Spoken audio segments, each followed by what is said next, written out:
வணக்க மக்களே, 3வது நாள் பூஜை. கும்பத்துல இருக்கிற சாமியை கருவறைக்குள்ள கொண்டு போறோம்.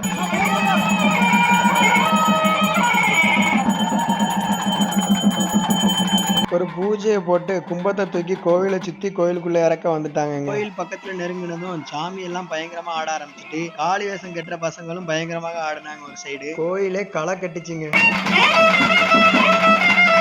அடுத்தபடியாக அபிஷேகம் பண்ணதுக்காக கோபுரத்துக்கு மேல ஏறியாச்சுங்க. பூஜை தொடங்கணும்னு ஒரு பெரிய அதிசய காட்சிங்க. ஊரே ஆச்சரியத்தோட பாத்துச்சுங்க. கருட பகவான் கோவிலை சுத்தி வட்டமிட்டது.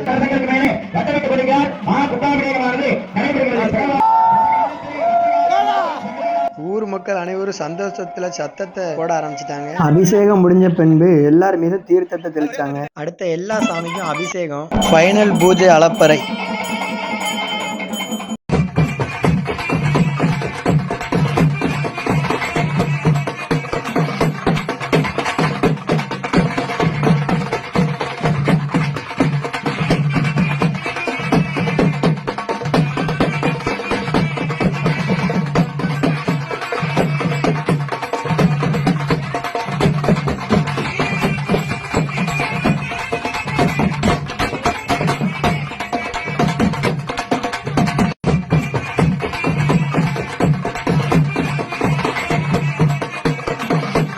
இவர் தான் எங்க ஊர் நாட்டாம. ஆண்டு காலம் வாழ்க, நோய் நொடி இல்லாமல் வளர்க.